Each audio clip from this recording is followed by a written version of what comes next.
know in the comments. Now, let's dive into today's story. Newton Manor's East Wing, creating dark fingers that stretched across the imported marble floors. Cameron Newton's footsteps fell silent on the plush Persian runner as he approached his study, his mind preoccupied with the quarterly reports he'd been reviewing. The sound of laughter, his wife's distinctive alto and a deeper, masculine chuckle, drifted through the partially open door, stopping him in his tracks.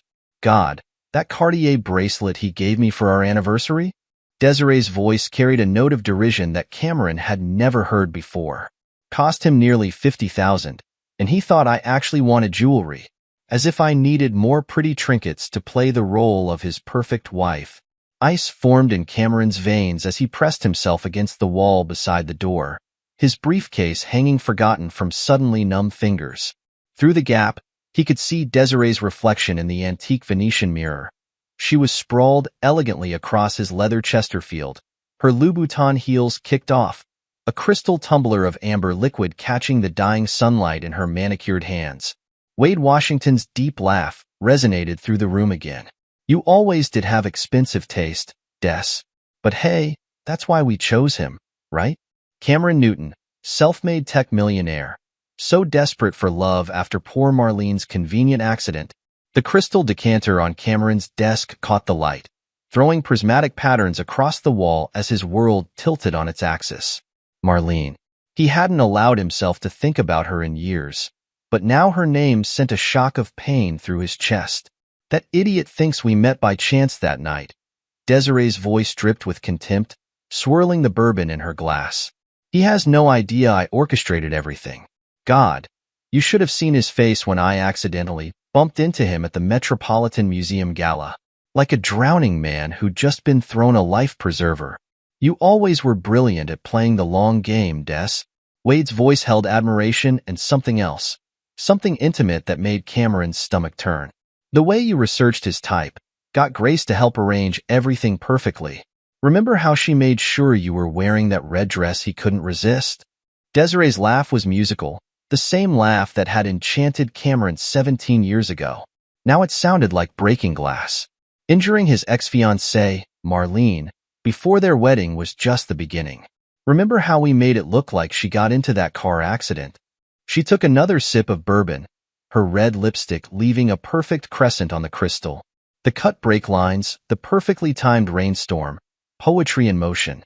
Then staging our perfect meeting at the charity gala, getting pregnant immediately to trap him. His millions funded our empire. Cameron's legs, threatened to give out his memories, crashed over him like waves. Marlene's hospital room, the machines beeping steadily. The police report citing brake failure. Her sudden disappearance from his life, leaving only a brief note saying she needed a fresh start. The months of depression that followed, until that magical night at the Metropolitan Museum of Art when a stunning woman in red had literally crashed into his life. And those 3 precious children he adores? Desiree's voice turned mockingly sweet. All yours, Wade. They've known the truth for years, but they're smart enough to keep quiet until that loser signs over their inheritance. Jason's getting so good at manipulating him. Did you see how he convinced Cameron to increase his trust fund allowance last month? Wade moved into Cameron's line of sight, his familiar face now twisted with cruel amusement as he perched on the edge of the desk. Like father, like son, I suppose. Though I have to say, it's been torture watching them call him dad all these years. Remember how worried we were that they'd inherit my looks? Please, Desiree scoffed, stretching like a satisfied cat. Cameron sees what he wants to see. He was so desperate to believe in our perfect little family that he never questioned why none of them look anything like him. Even when Jason started developing your exact mannerisms. The sound of ice cubes clinking against crystal punctuated the silence that followed. Cameron's mind raced through 17 years of memories, recoloring each one with the dark truth he was learning. The children's birth certificates, all carefully doctored. The way Wade had always been present in their lives, the trusted family friend who'd helped raise them. The countless business trips Desiree had taken with Wade, claiming they were scouting international investment opportunities. How much longer do we have to keep this charade up? Wade asked, his voice dropping to a more intimate tone. The Cayman accounts are almost ready. Once he signs over the trust funds next month. Patience, darling, Desiree purred, setting her glass down with a decisive clink. We've waited 17 years. We can wait a few more weeks. Besides, I'm enjoying watching him plan that ridiculous 20th anniversary party. He's already dropped $100,000 on deposits alone. Cameron's hands clenched into fists, his wedding ring suddenly feeling like it was burning his finger. In his mind's eye, he saw Desiree's face on their wedding day, tears of apparent joy streaming down her cheeks as she promised to love him forever. He remembered Wade's best man speech, raising a glass to eternal friendship and loyalty. You know what's funny? Desiree's voice turned contemplative. Sometimes I think Hope suspects something. His precious assistant keeps giving me these looks lately, like she's trying to piece something together. Hope's paid well enough to keep her nose out of our business, Wade dismissed. Besides, who would she tell? Cameron trusts us more than anyone else in his life. We made sure of that, didn't we? Systematically isolating him from everyone else who might have seen through our little performance. The sound of footsteps approaching from the corridor finally broke through Cameron's frozen state. With practiced silence he'd learned from years of not wanting to wake sleeping children, he slipped away from the door and into the shadows of a nearby alcove. His personal chef, Marcus, passed by with a tea tray, heading toward the study. Mrs. Newton? Your afternoon tea is ready, Marcus called out as he approached the door. Cameron heard the sudden shuffling inside the study, the quick repositioning of furniture and people constructing their masks of normalcy. He waited until Marcus had entered, then moved swiftly down the corridor, his expensive leather shoes silent against the marble floors that had cost him a small fortune. His sanctuary now was the garden house, converted years ago into his private retreat. As he sat in the growing darkness, Cameron's mind worked with the cold precision that had made him a tech industry giant. Every piece of the puzzle was falling into place. The mysterious accidents that had befallen his other close friends over the years, driving them away. The subtle ways Desiree had encouraged him to cut ties with his family, claiming they were just jealous of his success. The careful construction of a world where he relied entirely on her, Wade, and a staff that reported to them as much as to him. In the distance, the manor's lights began to come on, warm and inviting, a perfect picture of domestic bliss. Cameron stared at the window of his study, where he could see the silhouettes of his wife and best friend moving about, probably preparing to play their parts in another family dinner. His phone buzzed in his pocket. A text from Desiree. Darling, are you working late again? Marcus has prepared your favorite risotto.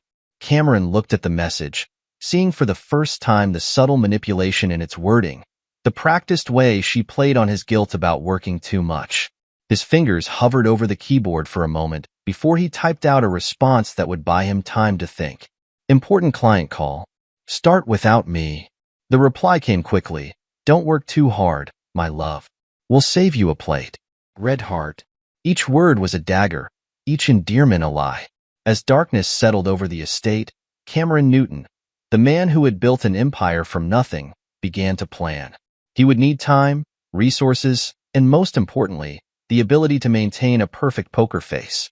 Tomorrow, he would begin his own long game. But for now, in the solitude of his garden house, he allowed himself one moment of pure, unadulterated grief for the life he thought he had, for the love he thought was real, and for the children he had raised as his own. A single tear traced down his cheek, quickly wiped away as he squared his shoulders and began to think like the ruthless businessman he'd once been, before love, or what he thought was love, had softened him. The foundation of lies had cracked, and through those cracks, Cameron could finally see the truth.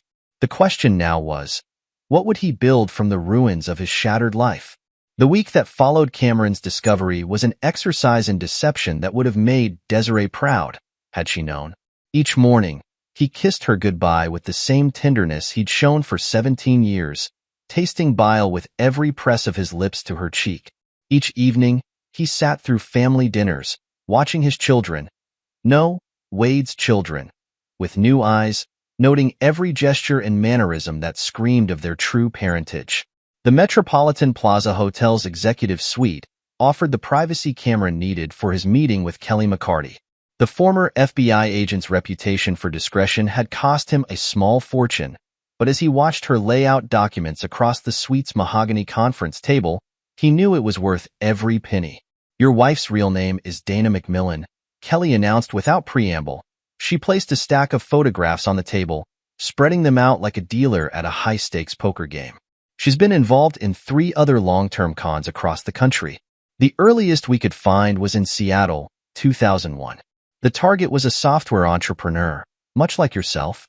She played the role of a grad student that time." Cameron picked up one of the photographs, a younger version of Desiree, or rather Dana, with darker hair and simpler clothes, hanging on the arm of a man he didn't recognize. "What happened to him?" "Lost everything," Kelly replied, her voice professionally detached. "She and her partner cleaned him out over 2 years, then vanished. The man had a breakdown, lost his company, ended up moving to Alaska to start over." "Her partner," Cameron said slowly, picking up another photograph. "Wade Washington." "Dennis Maddox," Kelly corrected, sliding over a thick file. "That's his real name. They met at Stanford, both dropped out in their junior year. He's been her partner in crime since college. They've perfected their routine over the years. She seduces the target. He plays the supportive friend, and they work together to isolate and destroy their victim." Cameron's fingers traced the edge of the file, his mind racing back through years of memories. "Tell me about their network. Who else is involved?" Kelly pulled out another series of documents, each one featuring familiar faces that sent fresh waves of betrayal through Cameron's chest. "Grace Fields, your wife's supposed best friend? She's actually Grace Maddox, Dennis's sister. She's been instrumental in setting up their initial meetings with targets. Her specialty is researching the mark's preferences, helping Dana craft the perfect persona to attract them." "And Marlene's accident?" Cameron's voice cracked slightly on his ex-fiancée's name. Kelly's expression softened fractionally. "We found evidence linking Grace to the mechanic who worked on Marlene's car the day before the accident. The brake lines were definitely tampered with, but it was done professionally, impossible to prove in court at the time." The city skyline stretched out beyond the windows, a concrete and glass reminder of the world Cameron had conquered in business, only to be so thoroughly deceived in his personal life. "What about my staff? Who else is part of their scheme?" "Your personal assistant, Hope Wise, has been on their payroll from the beginning," Kelly confirmed, pulling up financial records on her laptop. "She's been feeding them information about your schedule, your business decisions, even your emotional state." "And Dr. Toby Young, your family physician? He falsified all 3 children's birth records. We found substantial payments to an offshore account in his name coinciding with each birth." Cameron stood abruptly, moving to the window. His reflection stared back at him, and for a moment, he barely recognized himself. The confident tech mogul was gone, replaced by a man who looked older, harder, but somehow more determined. "Show me everything. Every detail, every connection, every cent they've stolen." For the next 3 hours, Kelly methodically laid out the extent of the deception. Bank records showed a complex web of shell companies, all leading to accounts in the Cayman Islands. Surveillance photos documented secret meetings between Desiree and Wade at various locations across the city. Text messages, retrieved through means Kelly assured him were better left undiscussed, revealed the calculating nature of their long con. "There's something else you should know," Kelly said finally, pulling out one last file. "We've been tracking their recent activities, and it appears they're preparing for their endgame. Large sums of money are being moved, properties are being quietly listed for sale, and there's been increased communication with their contacts in the Caymans. They're planning to leave," Cameron said, more statement than question. "After the trust funds are signed over next month." "Yes, but there's a complication they don't know about yet." Kelly's expression showed a hint of satisfaction. "Someone else has been watching them, gathering evidence of their own. Someone who might be willing to help us bring them down." Cameron raised an eyebrow. "Who?" "Stephanie Brady," Kelly replied, sliding over one final photograph.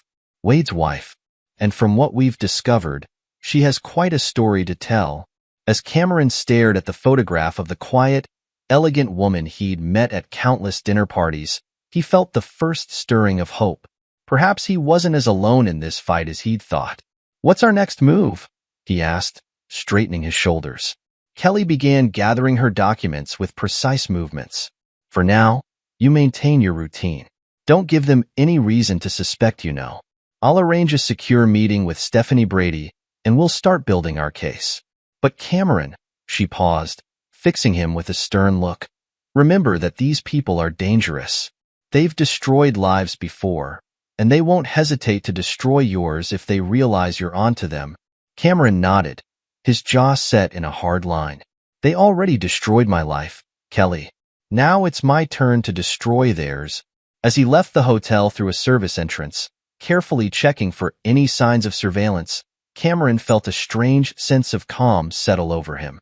The initial shock and pain of betrayal were being replaced by something colder, more focused. He had built his company from nothing, fought off corporate raiders, and survived countless attempts to steal his technology. Now he would draw on that same determination to dismantle the elaborate lie that had become his life. His phone buzzed with a text from Desiree. "Don't forget, darling, we have dinner with the Washingtons tonight. Wade has some exciting new investment opportunities to discuss."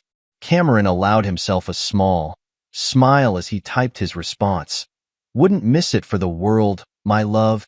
The game was on, and this time, he knew all the players' true faces. The Riverside Cafe sat nestled against the city's waterfront, its Art Deco facade a stark contrast to the modern glass towers surrounding it. Cameron chose a table in the back corner, positioning himself to see both the main entrance and the kitchen door. The message from Stephanie Brady had come through Kelly McCarty's secure channel. "I know everything. I've been gathering evidence for years. Meet me at the Riverside Cafe." He watched her enter, noting how different she looked outside of her usual social setting. Gone were the designer dresses and perfectly coiffed hair that marked her as Wade Washington's wife. Instead, she wore simple jeans and a sweater, her dark hair pulled back in a practical ponytail. Her eyes scanned the room with a practiced efficiency that spoke of long experience in watching her back. "Thank you for meeting me," Stephanie said quietly, sliding into the seat across from him. Her hands trembled slightly as she placed her purse on the table. "I've been trying to figure out how to approach you for months." Cameron studied her face, looking for any sign of deception. After all, she was Wade's wife. Could this be another layer of their elaborate con? But the dark circles under her eyes and the nervous way she kept glancing at the door spoke of genuine fear. "How long have you known?" he asked, keeping his voice low and steady. Stephanie wrapped her hands around the coffee cup the waitress had just placed before her, as if seeking warmth. "From the beginning." "Wade. Dennis, really? That's his real name. He wasn't as careful with me as he should have been. I discovered their plan about 6 months into our marriage, but by then..." She closed her eyes briefly. "By then, I was already pregnant with our first child." Cameron felt a fresh wave of anger wash over him. "And you never said anything?" "What could I say?" Stephanie's voice cracked slightly. "They made it very clear what would happen if I interfered. I had my daughter to think about, so I played my part, the devoted wife, the perfect hostess at their dinner parties. But I never stopped watching, never stopped collecting evidence." She reached into her purse and pulled out a small USB drive, sliding it across the table with trembling fingers. "Everything's here. Recordings of their private conversations, financial records, emails, years of documentation. Wade thinks he's so clever with his security, but he never thought to guard against his own wife." "Why now?" Cameron asked, not reaching for the drive yet. "What's changed?" Stephanie's eyes darted to the door again before meeting his. "Because they're getting ready for their endgame, and I can't. I won't let them destroy another family. They've done this before, Cameron. 3 times before you. I've tracked down their other victims, gathered their stories. The pattern is always the same. Isolation, manipulation, then total destruction." A waiter approached their table, and they fell silent until he had taken their orders and moved away. Cameron used the interruption to process what he'd heard, to study the woman across from him with new eyes. He'd always thought of Stephanie as quiet, almost mousy, the perfect complement to Wade's gregarious personality. Now he wondered how much of that had been an act, a careful cultivation of invisibility that allowed her to observe unnoticed. "Tell me about the children," he said finally, the words feeling like glass in his throat. Stephanie's expression softened with genuine sympathy. They're innocent in all this, Cameron. Yes, they're Wade's biologically, but you're the only real father they've ever known. Wade. She paused, searching for words. Wade sees them as assets, pieces in his game. The way he's manipulated them, threatened them to maintain their silence. It's monstrous.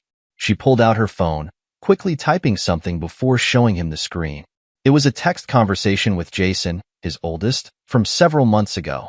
Uncle Wade says if I don't convince Dad to increase the trust fund, he'll make sure I never see Emma and Michael again. Please help. Cameron felt his hands clench into fists under the table. How many more messages like this are there? Dozens, Stephanie replied, her voice barely above a whisper. Wade uses the children's love for each other as leverage. They're terrified of being separated. That's why they play along, why they maintain the lie. But I've seen how it's destroying them, especially Jason. He has nightmares, his grades are slipping, and Desiree and Wade just... She shook her head in disgust. They just tell him to pull himself together, to remember what's at stake. The cafe had begun to fill with the lunch crowd, the buzz of conversation providing cover for their quiet discussion. Cameron watched a family at a nearby table, parents and 3 children, laughing over shared plates of pasta, and felt a deep ache in his chest. I need to know everything, he said finally, reaching for the USB drive. Every detail, every connection, every person involved in their scheme. And I need to know what you want in return for your help. Stephanie's laugh was bitter. Freedom. For me, for my daughter, for your children. Our children, really, since we're both raising Wade's kids. I want out, Cameron. I want to build a life away from all this manipulation and lies. And she hesitated, then squared her shoulders. I want justice. Not just for us, but for everyone they've hurt. Cameron nodded slowly, pocketing the drive. It won't be easy. They'll fight back when they realize what we're doing. I know, Stephanie said, her voice stronger now. But I'm tired of being afraid, tired of watching them destroy lives while I stay silent. Whatever you're planning, I want to help. Just promise me one thing. What's that? Promise me you'll protect the children. Whatever happens, whatever we uncover, they're the real victims in all this. They deserve a chance at a normal life, away from all these games and lies. Cameron thought of Jason's face at breakfast that morning, the shadows in his eyes that he'd always attributed to teenage angst. He thought of Emma's forced smile when Desiree hugged her, of Michael's quiet withdrawal whenever Wade was around. I promise, he said, and for the first time since overhearing that conversation in his study, he felt something like purpose settle over him. We'll protect them. All of them. As they finished their coffee and prepared to leave separately, Stephanie first, then Cameron after a careful interval, they began to lay the groundwork for what would become their counterattack. Neither of them could know yet how their careful plans would unfold, but in that quiet cafe by the river, something had shifted. The foundation of lies was cracking, and through those cracks, the truth was finally beginning to emerge. The 42nd floor of the Chrysler Building offered a commanding view of Manhattan. His attention was fixed on the array of documents spread across the conference room table, each piece a fragment of the puzzle he was assembling. Jessie Chambers, the corporate lawyer renowned for her ruthlessness in high-stakes cases, stood at the head of the table, her tailored suit as sharp as her reputation. Walk me through it again, Cameron said, his voice steady despite the tension evident in his shoulders. Every detail matters. Julie Willard, the forensic accountant he'd brought in, nodded and pulled up a complex diagram on her laptop. Her fingers flew across the keyboard as she projected the financial web onto the room's main screen. It's elegant, in a twisted way, she admitted, her expert eyes tracking the flow of money through dozens of shell companies. Over the past 17 years, they've been siphoning funds through a labyrinth of fake corporations and offshore accounts. The screen filled with transaction records, each one a betrayal quantified in dollars and cents. Julie pointed to a particularly complex series of transfers. See this pattern? Every major business decision you made, every successful venture, they had a shadow operation running parallel to it. That's why Hope's position as your assistant was so crucial. She gave them advance notice of every move you were planning. Jessie moved closer to the screen, her heels clicking against the hardwood floor. The real genius was how they structured the children's trust funds, she said, pulling up another document. Each fund is set up with a series of trigger clauses. Once activated, they can drain the accounts completely within hours, transferring everything to their Cayman Islands holdings. Cameron's jaw tightened as he studied the numbers. And they're planning to do this next month? According to the documentation Stephanie provided, yes. Julie pulled up another screen of data. They've already begun positioning their assets. Look at these property listings in the Caymans. All purchased through shell companies, all ready for immediate occupancy. But that's not even the worst part, Jessie interjected, her voice hard. Show him the insurance policies. Julie's expression darkened as she brought up a new set of documents. They've taken out multiple life insurance policies on you over the years, Cameron. All perfectly legal on the surface. After all, you're a key person in your company, and it's normal for businesses to insure their executives. But these policies, she trailed off, letting the implications hang in the air. They were planning my death, Cameron finished, his voice flat. The morning sun streaming through the windows suddenly felt cold. Not just planning it, Jessie corrected. According to Stephanie's recordings, they've already made 2 attempts. That skiing accident last winter? The brake failure in your car 3 months ago? Those weren't accidents. Cameron remembered the terror of those moments. The sudden loss of control on the ski slope, the heart-stopping moment when his car's brakes failed on the highway. He'd attributed both to bad luck, even joked about needing to be more careful. Now, the memory of Desiree's concerned face at his hospital bedside made his stomach turn. The policies are structured to pay out triple in case of accidental death, Julie continued, her professional demeanor cracking slightly. Combined with the trust fund theft, they stood to walk away with over $500 million. And that's where we have our opening, Jessie said, a predatory smile crossing her face. Insurance fraud of this magnitude? That's federal territory.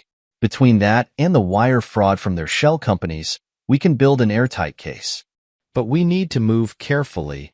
Cameron stood and walked to the window, looking out over the city he'd helped build with his technology empire. Somewhere out there, Desiree was probably playing her role as the perfect wife, while Wade maintained his facade as the loyal friend. His children, no, Wade's children, were preparing for another day of living their carefully scripted lies. What's our timeline? He asked, turning back to face his team. Julie consulted her notes. Based on their recent activities, they're planning to trigger the trust fund transfer at the next shareholders meeting. That gives us 3 weeks to put everything in place. We'll need more than just financial records, Jessie warned. Stephanie's evidence is crucial, but we need something that will break their unity. A weakness we can exploit. Cameron thought about the subtle tensions he'd observed between Desiree and Wade during recent dinner parties. The way her eyes had narrowed when Wade's assistant had leaned too close to him while serving drinks. What if we gave them something to fight about? Jessie's eyebrows rose with interest. What did you have in mind? Desiree may be a con artist, but she's also human, Cameron said slowly, pieces of a plan falling into place. And humans get jealous.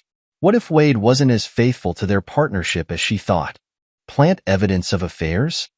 Julie asked, already typing notes. Not plant, expose, Cameron corrected. Stephanie mentioned that Wade has a wandering eye. What if we started documenting his indiscretions? Let Desiree discover that her partner in crime might not be as devoted as she thinks. Jessie's smile widened. Create discord in their ranks. If they're fighting each other, they're more likely to make mistakes. I like it, but we'll need someone on the inside to feed them the information. Hope, Cameron said decisively. She's been their spy for years. Let's see how she likes working for both sides. Are you sure you can trust her to play double agent? Julie asked skeptically. Cameron's expression hardened. Trust has nothing to do with it. Hope is a survivor. She'll work for whoever she thinks is winning. Once we show her some evidence of what we've uncovered, she'll understand which way the wind is blowing. We'll need to coordinate with Stephanie, Jessie said, making notes. Her position as Wade's wife gives her unique opportunities for surveillance. Already arranged, Cameron replied. She's agreed to help, but we need to move carefully. If Wade suspects she's involved, the unspoken threat hung in the air. They all knew what Wade and Desiree were capable of when cornered. "There's one more thing," Julie said hesitantly, pulling up a final document. "The children's accounts. Even if we stop the main theft, there are subsidiary triggers in place. If we're not careful, they could still manage to drain millions before we can freeze everything." Cameron's expression softened slightly at the mention of the children. Despite everything, he couldn't help but think of them as his own. "Focus on protecting those accounts first," he ordered. "Whatever happens, I won't let them steal their children's future along with everything else." Jessie began gathering her documents, her movements precise and purposeful. "I'll start drafting the legal framework. Julie, I need you to document every suspicious transaction from the past 17 years. Leave no stone unturned." "What about me?" Cameron asked, though he already knew the answer. "You," Jessie said firmly, "need to keep playing your part. Be the loving husband, the trusting friend. Give them no reason to suspect anything's wrong. Can you do that?" Cameron thought of all the dinners ahead, all the moments he'd have to smile and laugh with the woman who had orchestrated his destruction. "I've been living a lie for 17 years, he said quietly. "I can manage a few more weeks." As his team began to pack up their materials, Cameron's phone buzzed with a text from Desiree. "Darling, don't forget we have the charity board meeting tonight. Wade has some wonderful ideas for the Children's Education Fund." With steady fingers, he typed back, "Looking forward to it, my love." The game was entering its final phase, and this time, Cameron intended to be the one writing the rules. Hope Wise sat in her small office adjacent to Cameron's executive suite, her manicured nails tapping an anxious rhythm on her desk. The email she'd just composed felt like a live wire in her outbox. Information about Cameron's plans to significantly increase the children's trust funds, complete with detailed figures and proposed timing. The kind of intelligence she'd been providing to Desiree and Wade for years. Except this time, everything was different. Her mind wandered back to the meeting with Cameron 3 days ago, how he'd called her into his office and quietly laid out every detail of her betrayal, not with anger or threats, but with a calm precision that had been far more terrifying. "You have a choice to make, Hope," he'd said, sliding a folder across his desk. "Continue working for them and face federal charges when this all comes down, or help me take them down and walk away clean. Either way, your days of playing both sides are over." The folder had contained enough evidence to send her to prison for decades. Bank records, emails, phone logs. Every piece of information she'd ever passed to Desiree and Wade, documented and dated. Cameron had been watching her for weeks, building his case while she thought she was still safely hidden in plain sight. Now, she was part of his plan, feeding carefully crafted information to the conspirators while reporting their reactions back to Cameron's team. The trust fund email was just the latest piece of bait. Her phone buzzed, a text from Desiree. "Need to meet. Usual place. 1 hour. Hope glanced at the elegant watch Cameron had given her last Christmas, another gift she'd accepted while betraying him. She had just enough time to brief him before the meeting. Across town, Stephanie Brady was playing her own part in the deception. She sat in her home office, supposedly working on charity event plans, while actually monitoring the hidden cameras she'd installed months ago. On her screen, Wade paced in his private study, phone pressed to his ear. "Are you sure about these numbers?" he was saying, agitation clear in his voice. "That's more than we expected. If Newton's planning to increase the funds that much..." He paused, listening. "No, of course it's good news. Just unexpected. He's never been this generous with the kids before." Stephanie's fingers flew across her keyboard, transcribing every word. The cameras had been her idea, small, undetectable devices hidden in light fixtures and air vents. For months, she'd been building her archive of evidence, recording every incriminating conversation, every plot discussed in what Wade thought was the privacy of his study. But today's surveillance had an additional purpose. As Wade ended his call, Stephanie pressed a button on her laptop. Right on cue, his assistant entered the study, wearing the outfit Stephanie had carefully suggested. A skirt just a bit too short, a blouse just a bit too low-cut. "Mr. Washington," the assistant purred, "I have those documents you requested." She leaned over his desk unnecessarily, making sure the cameras caught every moment of their interaction. Stephanie felt a satisfaction as she captured several minutes of compromising footage. Not exactly infidelity, but suggestive enough to plant seeds of doubt. This video would find its way to Desiree through carefully orchestrated channels, adding fuel to the fire Cameron's team was building. Meanwhile, in a private room at the St. Regis Hotel, Desiree was meeting with Hope, her usual composed facade showing signs of strain. "These numbers," she said, tapping the printout of Hope's email. "You're certain about them?" Hope nodded, playing her role perfectly. "Cameron's been working with his financial advisors all week. He wants to set up additional trust funds for each child's graduate education, plus significant investment portfolios they can access at 25. How generous of him." Desiree's voice dripped with sarcasm. "And the timing? He wants to announce it at the shareholders' meeting next month. Some nonsense about setting an example of corporate responsibility and family values." Hope hesitated, then added the hook she'd been instructed to plant. "Though, there is something else you should know." Desiree's perfectly shaped eyebrows rose. "Oh, I overheard Wade's assistant on the phone yesterday," Hope said, letting worry creep into her voice.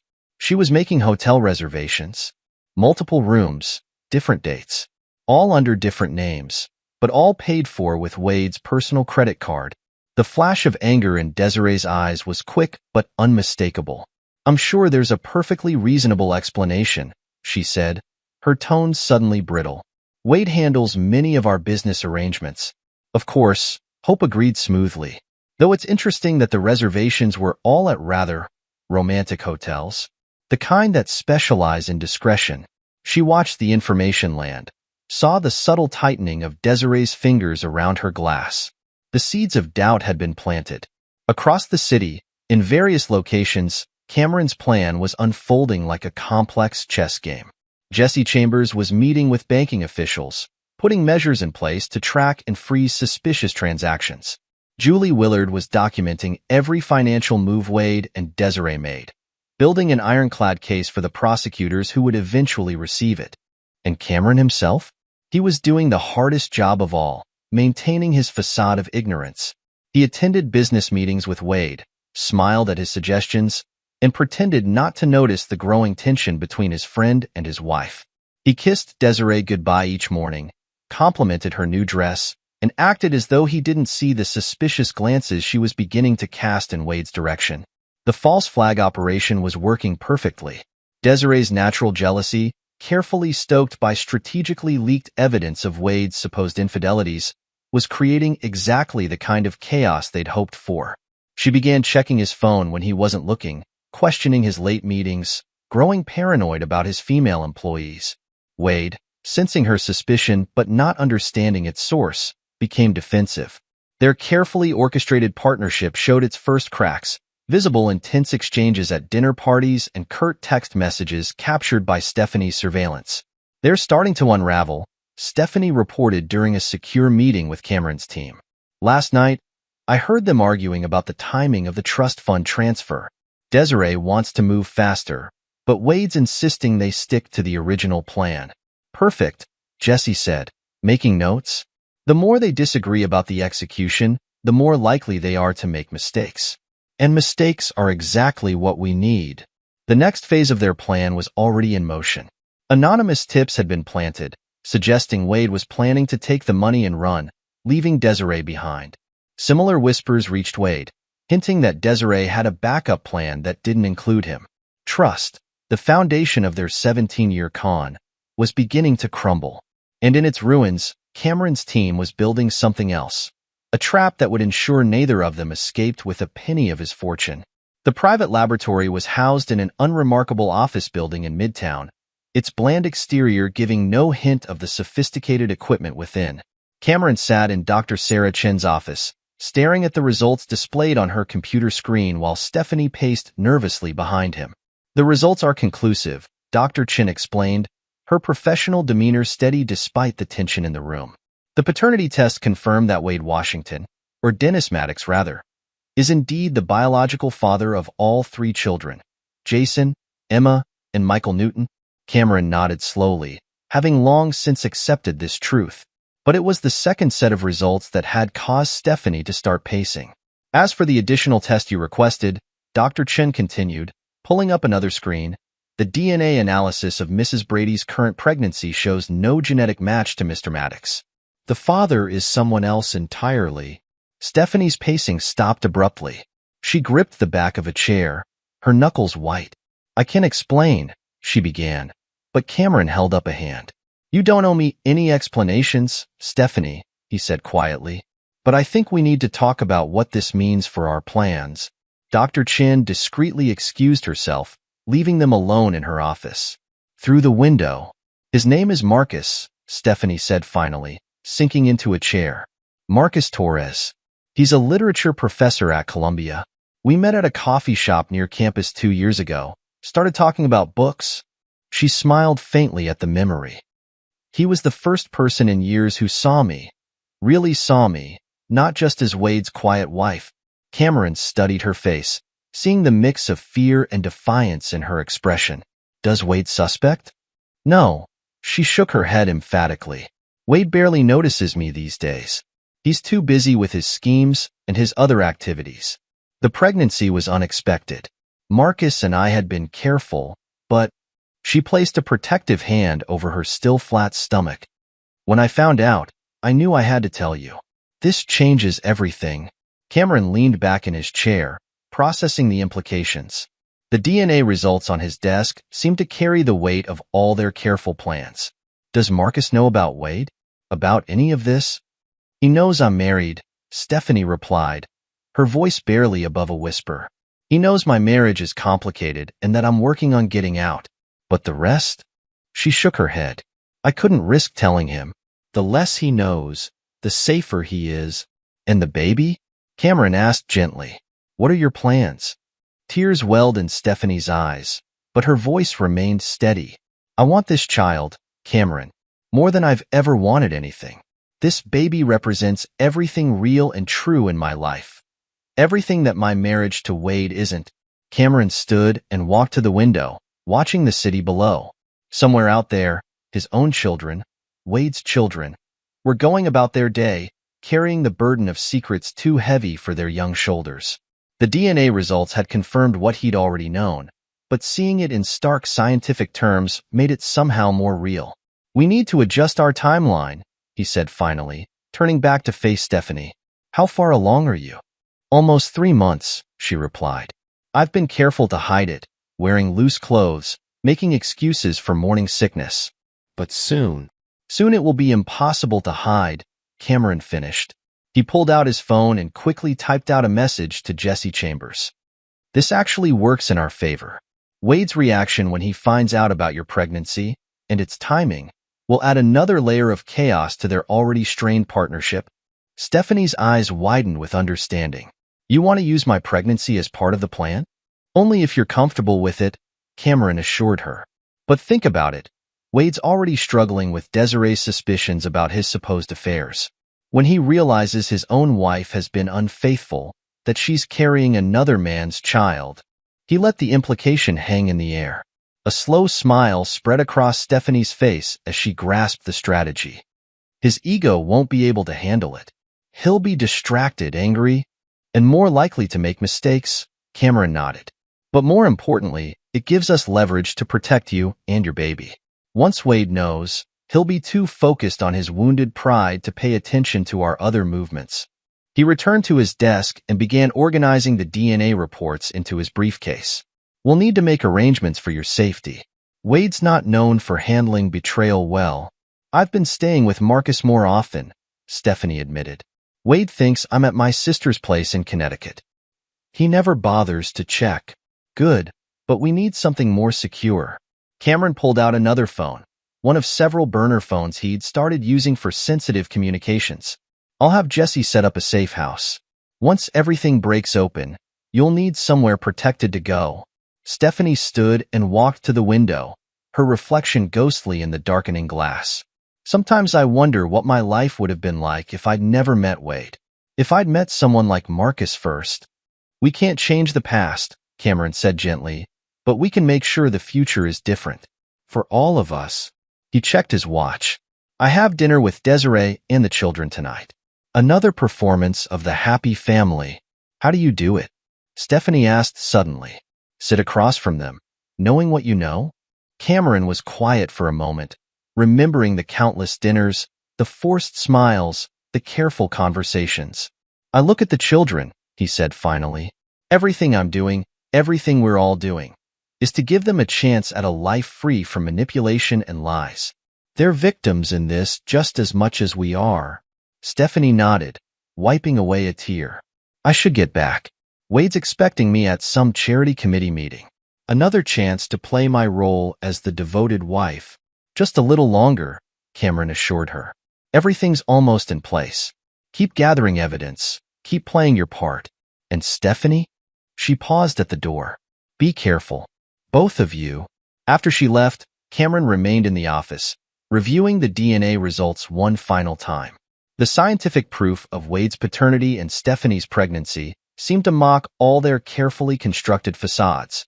But facades, he had learned, could be both prisons and weapons. The truth about Stephanie's baby would be one more crack in the foundation of lies Wade and Desiree had built. His phone buzzed. A text from Desiree.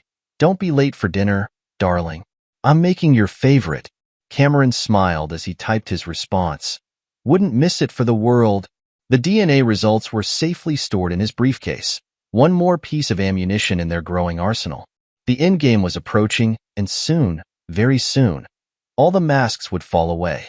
The Newton Enterprises annual shareholders meeting was held in the grand ballroom of the Waldorf Astoria, a fitting venue for what promised to be the most dramatic corporate presentation in the company's history.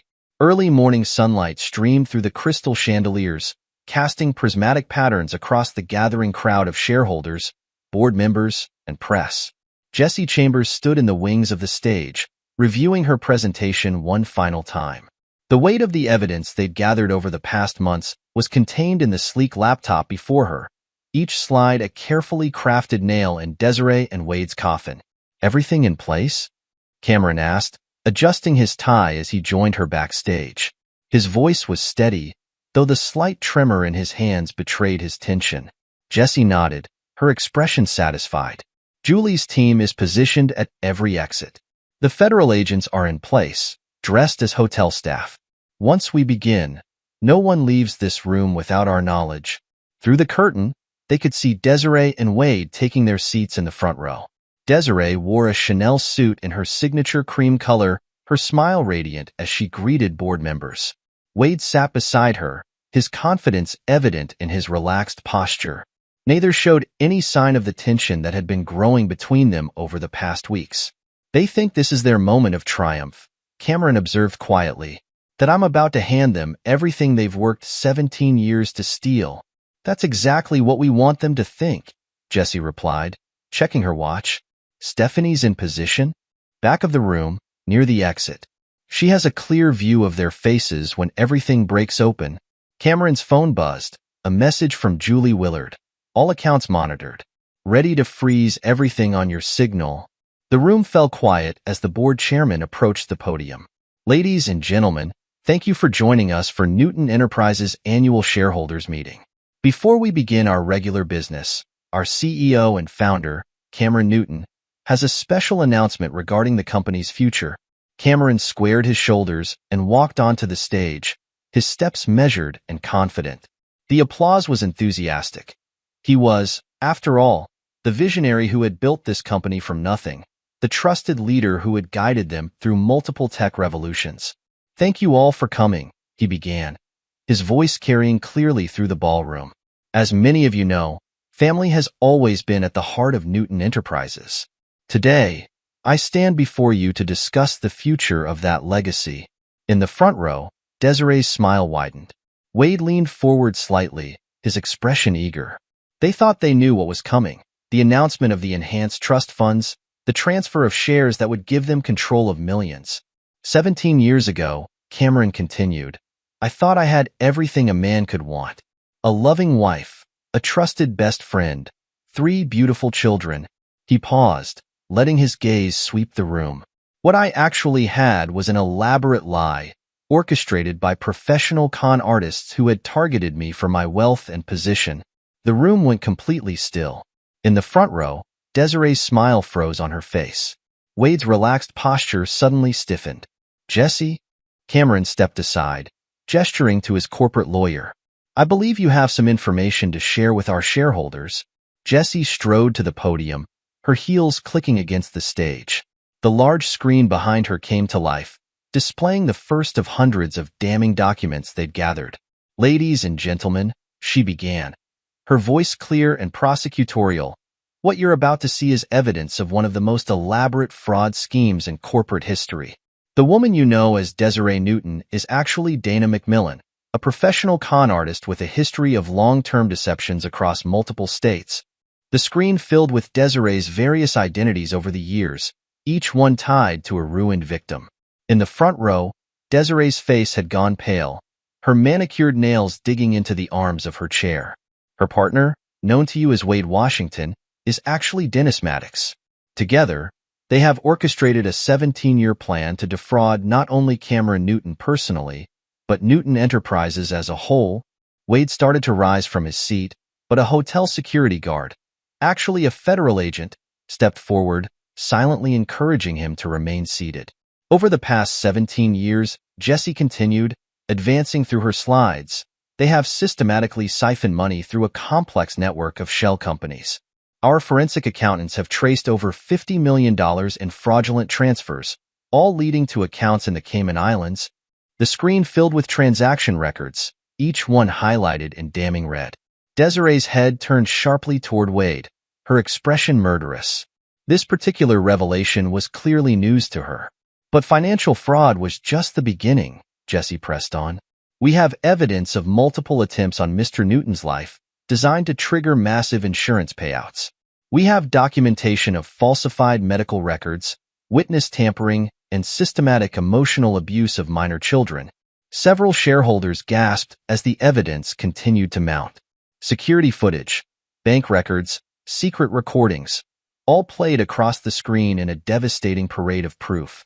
"Perhaps most shocking," Jesse said, her voice taking on an edge of controlled anger, "is the elaborate deception regarding Mr. Newton's children.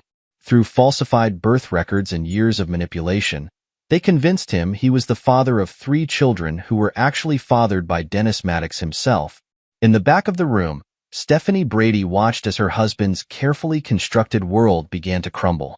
His face had gone from confident to calculating to desperate in the space of minutes. She placed a protective hand over her stomach, where their new legal team's first act would be filing for emergency divorce and protection orders.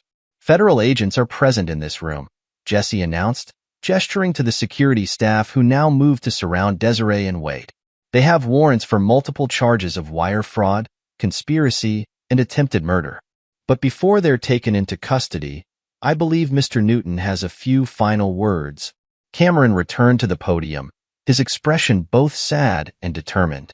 "To our shareholders, every penny stolen will be recovered. To our employees, your jobs and pensions are secure. And to my wife and best friend," he turned to face them directly, "the game is over. HopeWise has been working for me for months. Every move you've made, every plan you've crafted, has been documented and shared with federal prosecutors." Desiree lunged to her feet, her carefully maintained facade finally cracking. "You idiot!" she screamed, her voice echoing through the ballroom. "Everything I did was for us. We could have had it all." "Mrs. Newton, or should I say, Ms. McMillan," one of the federal agents stepped forward, handcuffs ready. "Please come with us." The room erupted into chaos as Desiree and Wade were led away in handcuffs, their protests drowned out by the shocked murmurs of the assembled shareholders. Camera flashes exploded from the press section, capturing the moment for tomorrow's headlines. Jesse began fielding questions from board members, while Julie's team moved to secure all electronic records. Cameron stood at the podium, watching as 17 years of lies finally unraveled in the harsh light of truth. His phone buzzed one final time. A message from Stephanie. "The children are safe. Miriam Bass is with them. It's time for the next phase." Cameron nodded to himself. The legal trap had been sprung perfectly, but the hardest part was still to come. Somewhere in the building, his children, Wade's children, were about to face their own moment of reckoning. In a private conference room 12 floors above the ballroom chaos, Miriam Bass created what she hoped was a safe and calming environment. The experienced family counselor had arranged comfortable chairs in a circle, provided water and snacks, and dimmed the harsh overhead lights in favor of softer lamplighting. Jason, Emma, and Michael Newton sat close together on a small sofa, their bodies' language speaking volumes about their anxiety. At 17, Jason had his father's, Wade's, height and build, though he carried himself with none of Wade's confidence today. 15-year-old Emma kept smoothing her skirt with trembling hands, while 13-year-old Michael seemed to be trying to make himself as small as possible. "Your father, Cameron, will be joining us soon," Miriam said gently, using the specific language they had discussed in preparation for this moment. "But first, I want you to know that this is a safe space. Nothing you say here will be used against you or anyone else. We're here to talk, to understand, and to begin healing." Jason's laugh was bitter, so unlike his usual cheerful demeanor. "Healing? Our whole life has been a lie. How do you heal from that?" The door opened and Cameron entered, his face showing the emotional toll of the morning's events. The children stiffened, years of conditioning making them uncertain how to act now that the truth was exposed. "Can I sit?" he asked quietly, gesturing to an empty chair across from them. When they nodded, he settled in, loosening his tie. "I know this morning has been overwhelming. Did you know?" Emma's voice was barely a whisper. "All this time, did you know we weren't really yours?" Cameron leaned forward, his expression intense. "Listen to me, all of you. Biology doesn't make a father. Love does. Choice does.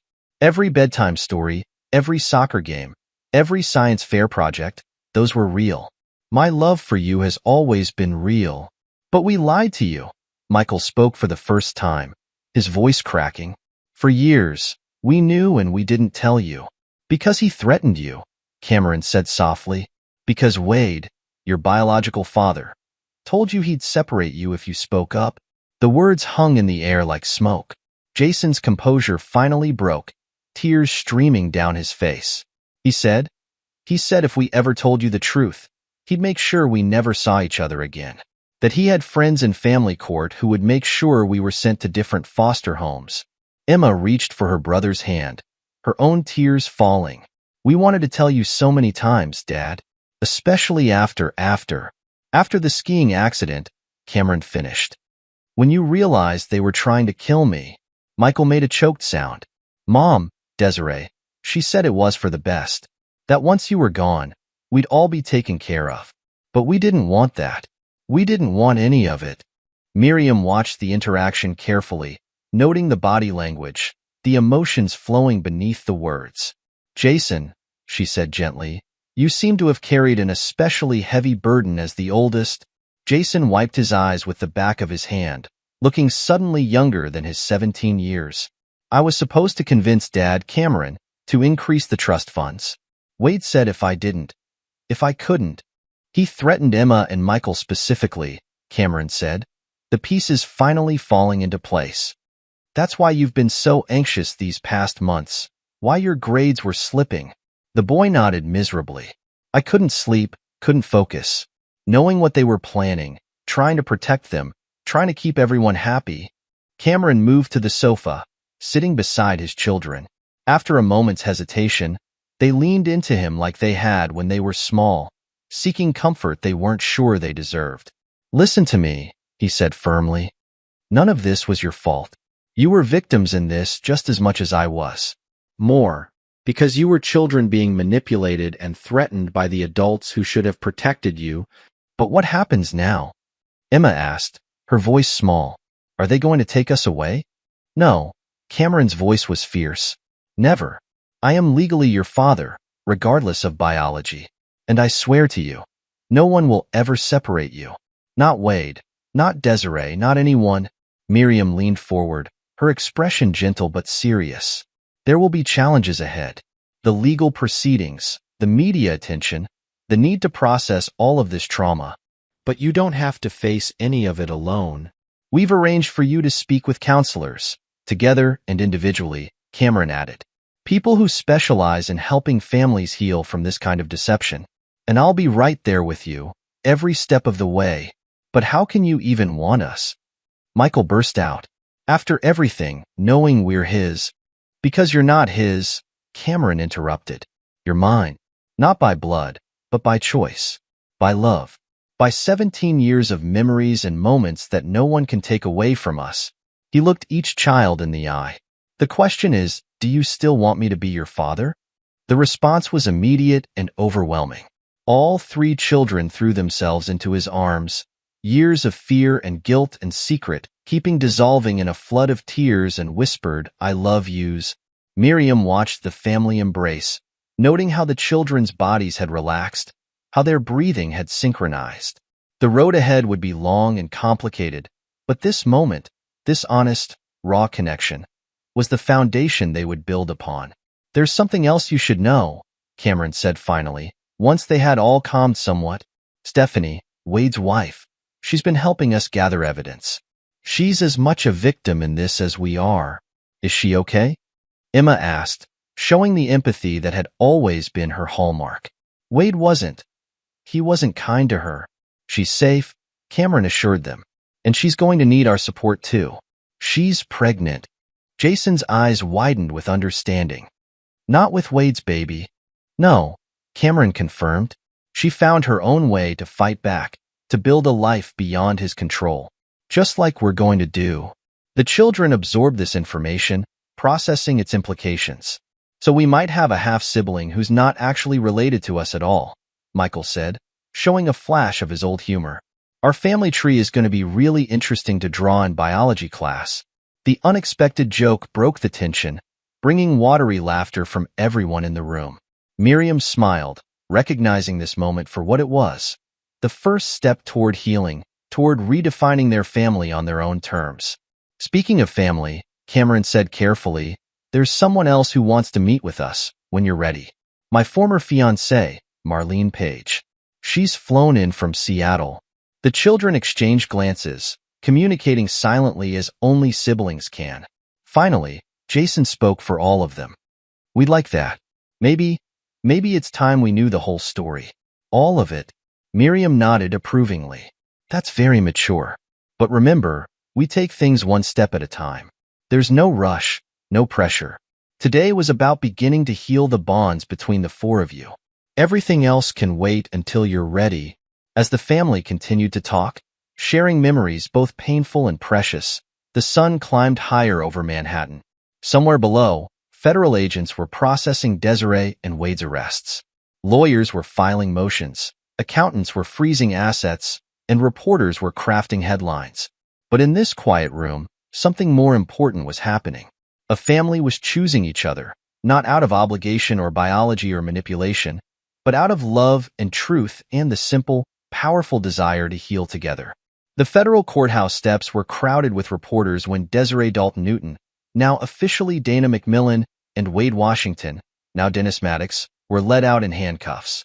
Their designer clothes had been replaced by prison jumpsuits, their confident facades cracked beyond repair. Grace Fields, Grace Maddox, had turned state's evidence the moment the arrests were made, providing prosecutors with even more details about their decades-long criminal enterprise. Dr. Toby Yang's medical license was suspended pending investigation, and he faced his own set of criminal charges for falsifying medical records. But Cameron Newton wasn't there to witness any of it. Instead, he sat in a quiet corner of the Gramercy Park Hotel's tea room, waiting for a reunion 17 years in the making. When Marlene Page walked in, time seemed to stretch and compress simultaneously. She was older, of course, but her eyes still held the same warmth he remembered, though now tempered by years of experience and healing. Cameron, she said softly, taking the seat across from him. You look exactly the same, somehow. He smiled, noting the silver threads in her dark hair, the laugh lines around her eyes that hadn't been there before. You look wonderful, Marlene. Seattle must agree with you. It does, she confirmed, accepting a cup of tea from the waiter. I built a good life there. Started my own architectural firm. Married a wonderful man. Had 2 children. She paused, studying his face. When I heard about what really happened about the accident, I'm so sorry, Cameron said quietly. I should have investigated more thoroughly, Should have questioned why you disappeared so suddenly. Marlene shook her head. They were professionals, Cameron. The falsified police report, the forged note. Even my own family believed I'd chosen to leave. By the time I recovered enough to try contacting you, you were married to her. The tea sat cooling between them, steam rising like the ghosts of their shared past. Tell me about your life, Cameron said.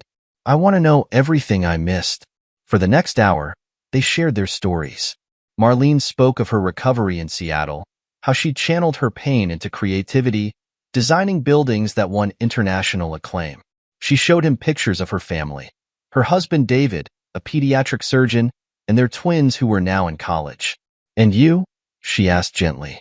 The children. How are they handling everything? Cameron's expression softened with pride and concern. They're incredibly resilient. We're in therapy together, learning how to rebuild our relationship on a foundation of truth instead of lies. It's not easy, but they're worth every moment. They're lucky to have you, Marlene said sincerely. Biology doesn't make a father, Cameron. Love does. That's exactly what I told them. He smiled, then hesitated.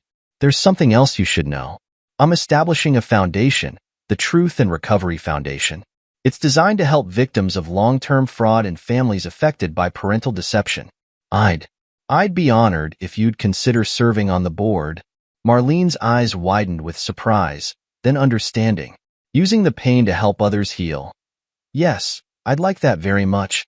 Their conversation was interrupted by a text message on Cameron's phone.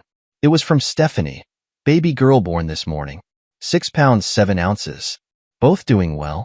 Marcus is over the moon. Good news? Marlene asked, noting his smile. Very good news, he confirmed.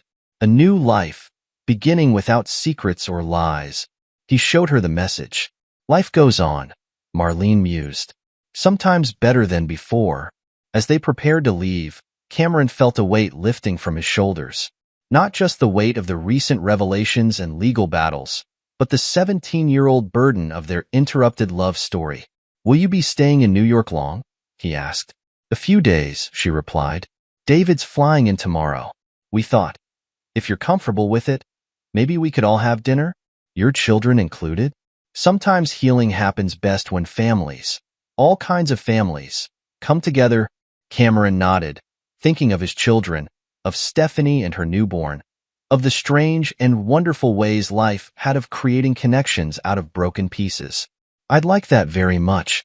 In the weeks and months that followed, justice took its course. Desiree and Wade were sentenced to lengthy prison terms for their crimes. Grace Field's cooperation earned her a lighter sentence, though she would still spend years behind bars. Dr. Young lost his medical license and faced his own legal consequences. The Newton children, with the support of therapy and their father's unwavering love, began to heal. Jason's grades improved as the weight of secrecy lifted. Emma discovered a passion for advocacy, speaking at foundation events about the impact of familial deception. Michael's quiet wisdom began to shine through as he helped other children in similar situations. Stephanie's daughter grew strong and healthy, surrounded by love and free from the shadow of Wade's manipulation. She and Marcus married in a small ceremony, with Cameron and the children in attendance. The foundation grew, reaching out to help others who had been victims of similar schemes. And Cameron? He learned that family wasn't about blood or biology or legal documents. It was about choice and love, and the daily decision to stand by each other through hard truths and healing moments. His empire, which Desiree had tried to steal, became a force for good in the world, helping others find their way out of deception and into truth. The perfect deception had failed, but from its ashes rose something far more valuable: authentic connections, honest love, and the unshakable strength of a family bound together not by lies, but by choice and truth and the courage to rebuild. As Cameron sat in his study one evening, watching his children laugh together in the garden, he thought about the strange path that had led them here. Instead, they echoed with new memories, new laughter, new truth. He picked up his phone and sent a message to the foundation's board. Marlene, Stephanie, and others who understood the journey from deception to truth. They had work to do, more families to help, more healing to facilitate. But for now, in this moment, he was exactly where he needed to be, surrounded by the genuine love that no con artist could ever fake and no lie could ever destroy. The end of deception had become the beginning of something far more precious, a life built on truth, strengthened by adversity, and illuminated by the kind of love that could only grow in the light of complete honesty. Epilogue. 10 years later. The Manhattan Correctional Center's visiting room was a study in stark contrasts. Dana McMillan, formerly known as Desiree Dalton Newton, sat in her standard-issue jumpsuit, the once perfect manicure now grown out, her carefully maintained blonde hair showing its natural brown roots. At 52, a decade of prison life had etched hard lines around her mouth and eyes, though she still carried herself with the same calculated grace that had once charmed New York's elite. Across the table sat Jason Newton, now 27 and bearing a striking resemblance to his biological father, though his eyes held a warmth that Dennis Maddox had never possessed. He hadn't visited in 3 years, but something about his upcoming wedding had compelled him to make one final trip. "You look well," Dana offered, studying the successful young man her son had become without her influence. "The tech startup world must be treating you kindly." "It is," Jason replied neutrally. His company, specializing in fraud detection software, had recently gone public. The irony wasn't lost on either of them. "Though that's not why I'm here." Dana's fingers twitched slightly, the only sign of her agitation. "The wedding invitation arrived last week. I assume it was sent out of obligation?" "Actually, it was my choice," Jason said, meeting her gaze steadily. "Dr. Base Miriam, she helped me understand that I needed this closure. To see you one last time, not as the mother who betrayed us, but as someone who's now just a part of our history." The word history landed like a physical blow. Dana absorbed it, then asked, "And your siblings? How are they?" "Emma's finishing her law degree at Stanford. She specializes in family law, helping children caught in custody battles and fraud cases." Jason's voice carried a hint of pride. "Michael's in medical school. He wants to work with trauma survivors." Dana nodded slowly, recognizing how her children had transformed their pain into purpose. "And Cameron? Does he still?" "Dad's doing great." Jason cut her off, emphasizing the word dad slightly. "The Truth and Recovery Foundation has helped thousands of families. He and Marlene work closely together on its international expansion." The mention of Marlene made Dana flinch. Her first victim had become instrumental in helping other victims heal, a twist of fate that still burned. "What about Dennis?" she asked, using Wade's real name for the first time in Jason's presence. "Do you ever?" "No." Jason's voice was firm. "He made his choices. The last I heard, he's still in maximum security after that escape attempt 3 years ago. Stephanie sends us updates sometimes, though she has no direct contact with him either." Dana's expression hardened at the mention of Stephanie. The woman who had helped bring down their empire was now a successful author. Her books about surviving deception and rebuilding life after trauma had become bestsellers. Her daughter, not Dennis's child, was now 10 years old and thriving. "I'm marrying Sarah next month," Jason continued, pulling out his phone to show a photo. "She's a child psychologist. We met through the Foundation's youth program."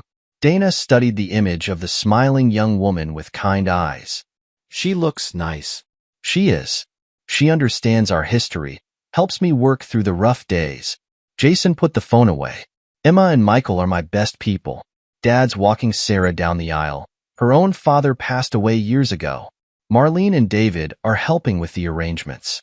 Even Stephanie and Marcus are coming with little Sophie."